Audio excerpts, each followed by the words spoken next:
بنگال والوں اگر برا نہیں مانے تو ایک بات عرض کروں ہاتھ جوڑ کے، مسجدوں کے 2-2 کروڑ کے مینار بنانے کی بجائے کوشش کرو کہ وہ 2-2 کروڑ غریبوں پہ خرچ کرو اور ان کو مضبوط کرو۔ اگر ہماری قوم 10 سال میں مضبوط ہو گئی تو 2 نہیں بلکہ 10 کروڑ کے مینار ہم بنا سکیں گے۔ اس لیے میری گزارش ہے، جلسوں کے خرچے بھی کم کرو، شادیوں کے خرچے بھی کم کرو، اور سب خرچے کم کر کے اپنی قوم کو مضبوط کرو۔ حضور علیہ السلام اسی لیے تشریف لائے تھے۔ تو دیندار بنو، مالدار بنو، اور نمبر 3 ایجوکیشن پہ بہت محنت کرو۔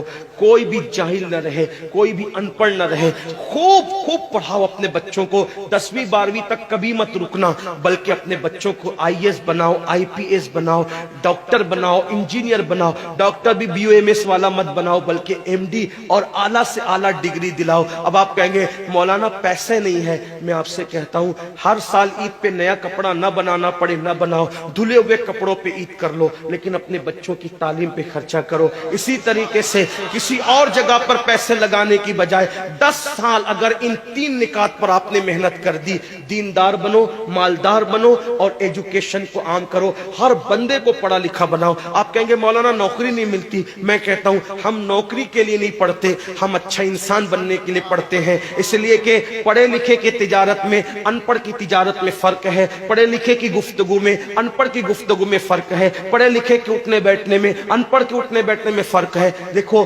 آپ یہ نہیں کہتا ہوں کہ آپ سب ان پڑھو، لیکن ایک بات آپ سے کہتا ہوں، محفل میں پڑھے لکھوں کا انداز اور ہوتا ہے، ان پڑھ لوگوں کا انداز اور ہوتا ہے۔ کھانے میں، پینے میں، اٹھنے میں، بیٹھنے میں تعلیم کو عام کرو، دنیا بھی پڑھاؤ، آخرت بھی پڑھاؤ۔ اپنے بچوں کو اتنا علم دو کہ وہ مسلمان رہے، سچے مسلمان رہے، اور اپنی بچیوں کو بھی اتنا علم دو، سچی پکی مسلمان رہے، اور اسکول، کالج، یونیورسٹی میں اعلیٰ سے اعلیٰ تعلیم دلاؤ۔ اور یاد رکھنا، غربت کا بہانہ مت بناؤ۔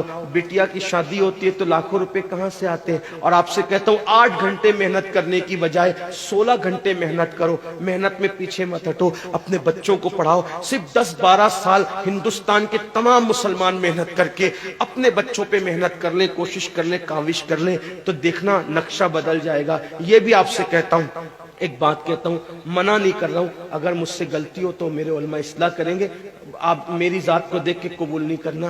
باپ کے چہلم پر 40 دیگ پکانے کی بجائے 1 دیگ پکاؤ، ان 40 دیگوں کا خرچہ بچا کر کسی بچے کی تعلیم پر اپنے باپ کے ایصال ثواب کے لیے خرچہ کر دو۔